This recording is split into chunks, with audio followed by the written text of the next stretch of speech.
And moving on to neutral, we got a Coliseum Manager, 3 mana, 2/5, Inspire, return it to your hand.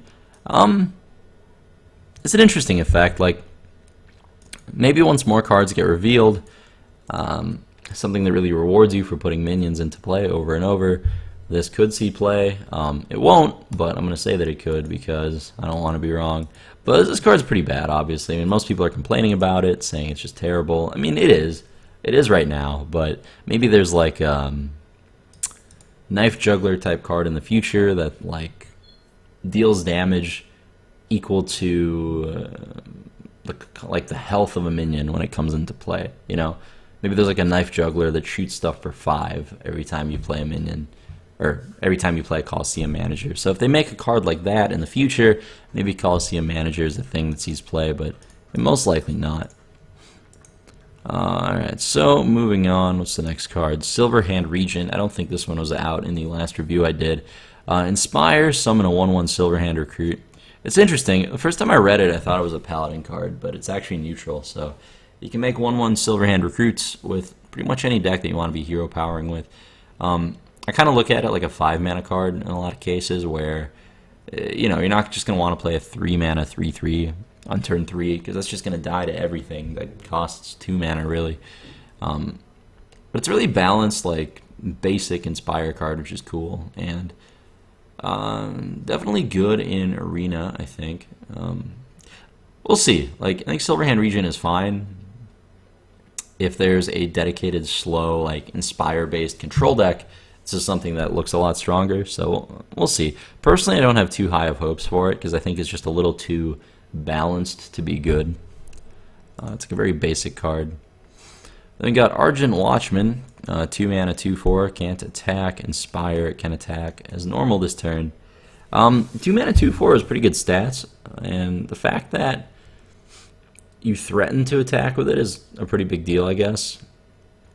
Like, when people look at this card, they say that, okay, it's terrible because I don't want to hero power on turn 3. It's really inefficient. And they're right, but the thing is, you're threatening that you can hero power turn 3. Like, you don't have to because you play this card. Like, if you put it into play and it stops your opponent from playing a Knife Juggler because you played an Argent Watchman, that's actually a really strong effect that it had that's not really tangible. And you're not always going to be going first. Like, if you go second and you just coin this out, and you're playing a deck like Warlock, and you can just life tap next turn, that's actually pretty sick. Like, I love playing turn 1 Ancient Watcher with Handlock anyway, and whether I have the Owl or not. So, you know, in a deck like that, you can play Argent Watchman, maybe Defender of Argus it later. It's bad, but it's not like the absolute worst, and I feel like there's a lot of value in just threatening those stats that's not seen immediately. And if you're just never hero powering, does it kind of have taunt? I mean, is your opponent just going to let it live and threaten all his little minions, or is he going to kill it? I think he's going to kill it most of the time. So we'll see. Alright, Justicar Trueheart. This is, people are saying this might be like the Dr. Boom of the set. It's definitely a card that'll see play in a few classes. So it replaces your hero power with a better one, and it kind of does something different for every class. With Rogue, I think you get a 2/2 weapon. With Hunter, you deal 3 damage. With Priest, you gain 4 life. With Warrior, you gain 4 life. And how good it is in a deck really depends on the class, like a lot of the Inspire cards. So, do I think this card will see play? Yes, but it won't see play in things like Hunter or Rogue because those decks don't hero power that often after turn 6, and it's just a little too, like, the effect it has isn't that strong in those classes. But there are decks that hero power a lot, like Warrior, where it actually has like the best effect. Like, it straight up doubles your hero power, and Warrior can go above 30 health, so you can always hero power. In a deck like Warrior, I think this card is absurd. Like, this is an amazing control Warrior card. In something like Priest as well, being able to heal stuff for 4 is disgusting. Like, so in those decks, it's actually really powerful. And in something like Druid even, it's a pretty reasonable effect, but I think Druid is a little too fast. Like, I think the decks with good burst potential that require limited deck slots, like Savage Roar, Force of Nature, I think like that burst effect is so powerful just by the nature of how Hearthstone works that the best Druid deck will always be playing Forest Combo. And in a deck that plays Forest Combo, you're not going to be inspiring a lot. You're not going to want a hero power too often. You're just going to want to use your mana every turn and be efficient. So I think in most Druid decks that are top tier, because they play Forest Savage Roar, this card won't be that good. But if there's like a control-based or a fatigue-based Druid deck, it's a very different story. And this definitely does some crazy stuff for fatigue-based decks, which might actually start to become a thing. Like, all control decks might start to look like fatigue decks, honestly, at a certain point. So, we'll see. Okay, so moving on, let's see the next card. Armored Warhorse, 4 mana, 5/3, Battle Cry, Joust. If yours costs more, gain charge. So the card that came to mind when I thought about this is Kor'kron Elite. And Kor'kron Elite is already a card that I'm not really playing in... it's not a card that I'm playing in Control Warrior. And anytime you see this Joust ability, you kind of have to picture it in a control deck. Because the control decks are the ones that are going to be winning Jousts. They're going to have those higher casting cost curves on average. So in a control deck, I don't think you want a 5/3 charge most of the time. So personally, I don't think this will see a lot of play. A deck that wants a 5/3 charge for 4, it's a beast, is like Hunter, but Hunter's not going to win the Joust. So it's kind of weird that way. Maybe in some really slow Hunter, I don't see this ever seeing play because it's such an aggressive card that gets its benefit from a defensive mechanic. So I don't think there will be a deck that it's a good fit in just because of how these two abilities interact. Then we have Garrison Commander, 2 mana, 2/3. You can use your hero power twice a turn. This is the kind of like Mech Warper type of powerful 2-drop that's really trying to push a mechanic. It's interesting for sure. Like, it's tempting to build an Inspire-based control deck that tries to set up these 2- and 3-card combos, and maybe the tools for that deck will be there. Like, I don't know. I'm excited to actually try it. Like, maybe Inspire is a lot stronger than I give it credit for, and if I have the flexibility to play my Inspire-based card like this on turn 2, just as a 2/3 against aggro and trade, that's actually a strong effect. Like, if I draw it later, I can play it, start inspiring a lot. Like, there might be some kind of crazy slow Inspire-based decks that just grind your opponent out, and we'll really see if they can keep up with just strong proactive strategies in the long run. It's something that's really impossible to tell until all the cards come out. Like, maybe every single control deck becomes Inspire-based because they're that good. Maybe the anti-aggro tools are so strong that every top-tier deck becomes fatigue-based. Maybe the aggro decks are just like broken because the aggro cards are too good and no other deck can keep up. I don't know. I think it'll be a balance of different viable strategies, and we'll definitely see if an Inspire-based deck is among them. If it is, it's probably going to be Mage because of that Drake. Drake's not a great card right now, but if you could slow the game down to a point where you get to actually use your Kaldara Drake and really grind the game out that way, then crazy stuff could happen. We'll see.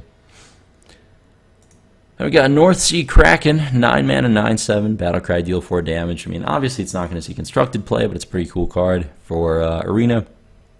I like that they're making some common, like, cheap, expensive cards, because before this point, all we really had was like Boulder Fist Ogre or the adventure cards. Like, without Blackrock Mountain, you weren't really going to have like affordable, expensive cards. So if a newer player wants to build a slower controlling deck, it's tough for them to do that. But North Sea Kraken's a new tool. Yeah, it's big, it does stuff. It's not the absolute worst. I won't see constructed play though. Then we got Injured Qualdir, Battlecry, deal 3 damage to this minion. Hungry Dragon was already pretty bad.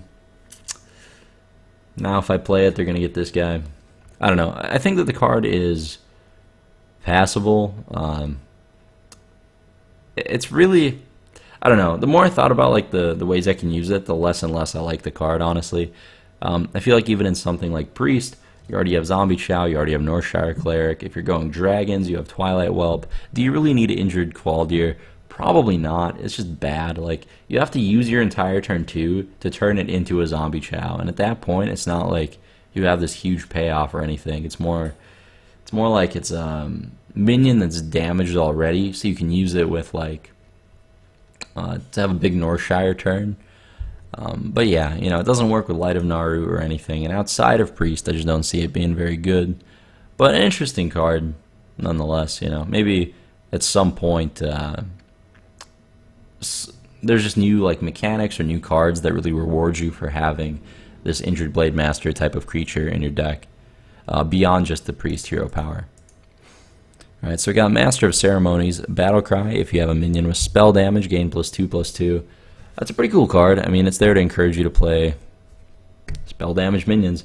I don't think anything right now really... How do I put it? Like, I don't think that the spell damage minions right now exist to support this card. Like, Blood Mage is fine, but Kobold Geomancer is an underpowered card. And you never want to be in a situation where you're building your deck to play bad cards to support your other bad cards, because that's just going to be an underpowered deck. A good deck is when you're playing cards that are good on their own that happen to have good synergy with other cards. But if your deck is too synergy reliant, or it's relying on bad synergy, like playing bad spell damage creatures, then it's just not going to be that good. Master of Ceremonies, though, like I said, 4 health is just terrible. Like, if this was a 2/4, it would be a very different story, but even if you get this off and you get your 6/4 minion, they're going to play Deathbite and you're going to be sad, or they're going to play Piloted Shredder and you're going to be sad. So I just don't see it as a card that's going to see much play. Moving on, we've got Itis, Darkbane, and Fiola Lightbane. So I hate this mechanic, honestly. The cards are good, but this mechanic is a big part of the reason why I stopped enjoying Magic after 2012. They basically replaced every combo deck. Like Magic used to have decks like Patron Warrior that like were really hard to play, and they had these intricate combos. But then they decided to stop making them, and they just replaced them all with shit like this, where it's an animal, and you play your animal, and then you put pants on the animal, and then it does stuff that rewards you for putting pants on it. And it's just not fun for me. In Hearthstone, it has been more fun because it's more of a unique strategy. You don't see a lot of creatures that you're just trying to buff a lot and hit them with, because of things like silence existing. But man, the second they make an untargetable version of this shit, I'm done playing the game, period. Like, hexproof is the stupidest fucking R&D design decision ever. I hate the mechanic of buffing minions and being rewarded for it. It upsets me in a lot of ways. But moving on past that whole thing, is the card good? Yeah, both of them are pretty strong. You can use them obviously with all the good priest cards, but even outside of that, there are... I really have to see like what spells end up existing, but you know, in something like Druid, even you can play like the marks that make this pretty powerful. I think mostly in Priest is where it'll see play, but the point is they have good stats on their own, which is a great start. And if you ever trigger them, the cards become just nuts. So personally, I think the Divine Shield one's great. The damage one's pretty good too, honestly. Like, there are so many decks and places where you can use this effect, and it really depends on which cards get revealed, but yeah, I do think that they will see play. The interesting thing, though, is like the easiest place to put them is mech, but mech decks have to, because of spare parts, right? They're so good with spare parts. But the thing is, if you put them in a mech deck, you kind of want to replace like Spider Tank, but you can't really replace Spider Tank because there's a minimum amount of mech creatures that you need in your deck. So we'll see if there's room for them, but they're so powerful, I think that they just have to see play. And yeah, I expect to see a lot of spare part decks get kind of a boost because of these guys. Alright, so moving on, we got Crowd Favorite. Whenever you play a card with Battle Cry, gain +1/+1. It's just worse than Shredder, man. Like, that's the thing with every 4-drop like this. It's like, oh, it's a cool effect, and then you wouldn't play it over Shredder. That's kind of the sad thing. But yeah, I just don't see it being that good. You know, we already have cards like Ethereal Arcanist that can become a 5/5 pretty easily and continue to grow past that point, and they're just not seeing that much play. So I don't expect Crowd Favorite to see much play. Master Jouster is interesting. So it's a Joust card that's a really big Sunwalker if it goes off. But the thing is, a 6 mana 5/6 is pretty good stats. Like, it kills Emperor Thorson, it kills all the 5-drops. It's bigger than Shield Maiden. 5/6 for 6 mana are really good stats, even if you lose the Joust. So, to me, I feel like this is a pretty strong tool for control decks. But you already have so many good tools at 6 mana that it's tough to justify playing it. I'm trying to find or think of a deck where you'd want to run this, but not much comes to mind, honestly. Because Control Warrior, again, you're gonna play the card that buffs your battle cries over this, and you're also gonna play Shield Maidens over this. So is it really how many 6 mana cards can you fit? That's the question. It's a great late game minion, but I think it's gonna be outclassed by other ones for most decks moving forward. But we'll see. The stats on it are fantastic, so might be wrong about that. Tournament Medic. Inspire, restore 2 health to your hero. It's cool that this is neutral, honestly. It's another Antique Healbot level healing card in that, it's just a solid neutral just life gain minion. Interesting things like Warlock. The cool thing about this is the stats are absurd. I mean, it's a Chillwind Yeti worth of stats, and it has all of it towards the health. So the thing that interests me about Tournament Medic is, even if you're not getting the Inspire life gain off of it, the fact that they're going to probably just kill it every game kind of means that it's already gaining you 8 to 10 life always. That's a good chunk of life. It's not a small amount. Decks that really want neutral healing, like Warlock, can't really... it's good in Warlock, right? It gives you a free life tap, but you never actually net life with your life tap. So in decks like that, it's probably less good. But, in those slow, Inspire-based control decks, maybe you play one Tournament Medic and just try to go off with it. I could see that being decent. I think you're going to want burst healing more, though. Things like Antique Healbot are probably going to be better at getting you out of burn range immediately, whereas something like Tournament Medic is going to need to live for several turns, and all it's really going to do is slow the game down. It's not going to win you the game like Healbot by stopping you from dying to something. Alright, so then we got Skeleton Knight, Deathrattle, you joust, and if you win, you return it to your hand. You can have infinite 7/4s for 6, and I don't think they would ever win you the game. I think this effect is just way too slow. The 6 mana slot is very competitive for the slow decks right now, so I think that it's just not going to see much play. It's interesting to note that Joust only wins if yours costs more. So if they tie, your Joust doesn't work.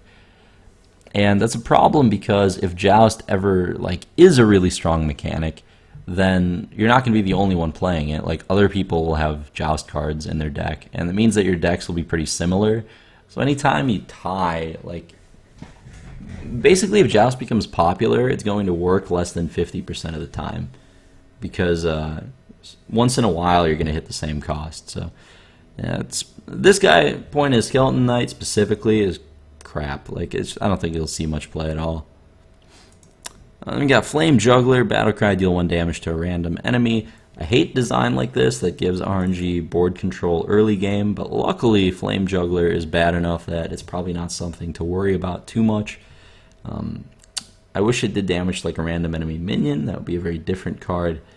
But as is, the fact that you'll hit their face half the time already means that it's just not going to really see play ever. But it's pretty good in Arena. Alright. Next we have Hormach the Impaler, and this is a card I'm pretty excited about. Back in the closed beta of Hearthstone, one of my favorite decks to tune was Token Druid. And I actually played a lot of different token decks. I played Token Shaman. The whole token mechanic is really fun to me, where you just try to make a lot of small minions. And I was playing things like Murloc Tidehunter at the time, until Razor figured out that Violet Teacher plus Power of the Wild is really good. I was always playing Power of the Wild, but Violet Teacher I never tried. The point is, there are a lot of token effects now that are really strong. You can do this in Paladin, where you can like use a hero power to make dudes. You have Muster, and it's nuts. You can use it in Zoo with Implosion and Haunted Creeper, and it's nuts. You can use it in Shaman with the new like Tusker Totemic, Feral Spirits, just Haunted Creeper there too. It's a really powerful card, honestly. This might see a ton of play. If you're playing it for 6 mana with Paladin, like you use 2 mana to give yourself the 4th creature, and then Hormach, it's not like... It's pretty much the same as Fire Elemental. Like, you get the same stats sort of across 2 creatures. The stats aren't as good, but you get the 1 extra damage.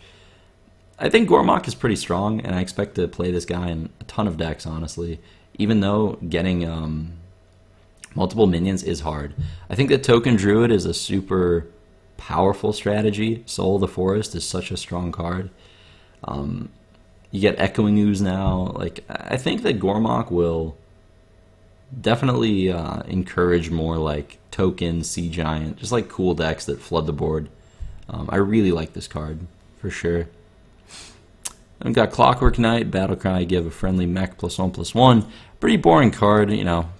It's just a pile of stats. It's not really going to see play over something like Fel Reaver, which is a bigger pile of stats, or something like Lotheb or Harrison, or you know, these 5-mana cards that really have an effect outside of having stats. So I don't expect to see too much Clockwork Night moving forward. But it's cool to see that they're still, you know, making a few mechs here and there, and hopefully they'll make some more dragons too.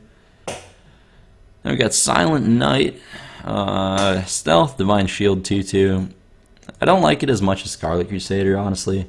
There's a huge difference between 2 and 3 attack, and I feel like part of the strength of Divine Shield is that a minion with Divine Shield kind of has stealth on its own anyway. Because if I play a Scarlet Crusader, you're not going to spend an attack or a hero power getting rid of its bubble, because then I'm going to just trade it on my turn. So it's like really inefficient to do. Most of the time that you play a creature with Divine Shield on turn 3, like they're just going to play a minion in response, because they have 2 options, right? They either commit mana and a resource to dealing with the bubble and then get 2 for 1 when you trade it off, or they give your Scarlet Crusader, for example, Taunt and use 2 attacks on it, in which case you did exactly what you wanted the card to do. They wasted a bunch of mana, they wasted their resources, and then you have initiative still. So when you compare this card to Scarlet Crusader, it's just like worse almost every time, because the stealth, like you're losing stats because of the stealth, but the stealth doesn't matter, like because minions with Divine Shield like effectively have stealth in a lot of ways already. It's kind of cool, I guess, that you can put pants on it. You know, you can put Blessing and stuff on it, Blessing of Kings. I don't think that'll be enough to make it see play. I think something like Shade and Axramus is going to be better if you have a buff-reliant deck, because you're going to want your 3-drop doing stuff when you don't have the buff cards.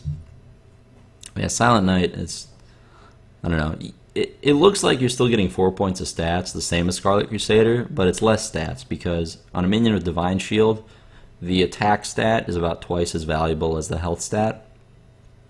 So Scarlet Crusader is like effectively I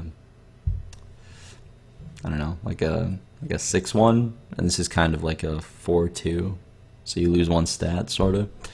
Alright, anyway, moving on. Let's get to Argent Horse Rider. It's a pretty cool card, clean, efficient.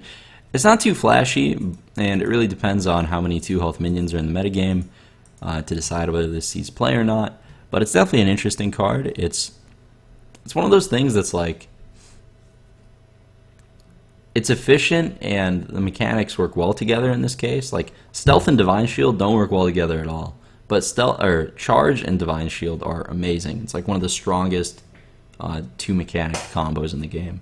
So it's a card that might see a ton of play. The card I kind of compare it to is like Harvest Golem, I guess. It gives you a lot of flexibility. It's good with buffs. We'll see. Deck slots are definitely going to be very competitive among deck lists. So I don't know if there will be room for this, but it's definitely a powerful card. And I would not be surprised to see it all over the place in certain metagames. Then we got Mukhlis Champion. Inspire, give your other minions +1/+1. It's definitely too slow, too inefficient, more of an arena card. The important thing to pay attention to here is that he is riding a hippo, so it is probably my favorite art in the set after the Tuskar champion, the guy that's riding a turtle, the paladin one. But yeah, it's just too inefficient to see play, but I will still craft golden ones for the hippo artwork. Then we got Garrison Jouster, reveal a minion in each deck. Fears cost more, game +1/+1. This is RNG early game board control. I hate cards like this. It's the same shit as Knife Juggler, Implosion, Flamewaker, Arcane Missile. It's not fun because you have to build your deck around it to like get the zombie chow type of effect. And then even after you've built your deck around it, it'll only work like 80% of the time. So 20% of the time, you eat a dick and you get wrecked and you're mad, and that's not even why it won't see play. Like, if it was like, if it became a 3/4 if you won the Joust, it would be a very different story. That would be an interesting card. But the fact that in the best case scenario you get a zombie chow with no drawback makes it not good enough. Because most of the decks that win Jousts are going to be slow, and most of the decks that are slow don't care about your opponent gaining life. So a card like Zombie Chow really has no drawback already in most of these decks, and you're not going to have that risk of making a 1/2. So I feel like Garrison Jouster will pretty much never see play. And yeah, that's pretty much it. I got through it. It was a lot of talking. I already lost my voice. But I'll keep you guys updated as more cards get released. I'll definitely do a review for everything in the set. And I'm really excited for how it's shaping up. I'm really like impressed with the anti-aggro tools that they've shown just this week. So, you know, it won't be the aggro deck cancerous nightmare that I was kind of worried about it potentially being. But yeah, man, that Druid 2-drop is nuts. I'm excited for that card. So, see you guys next time in the next review. Thank you for watching. Go ahead and give me a sub and a like. I'd appreciate it. And, you know, if you're going to be buying video games anyway, you want to support me, you want to support the team, you want to save yourself $20 anyway because they have the cheapest prices, go to g2a.com, use the code TEMPO, you get like 3% off. And, yeah, see you next time.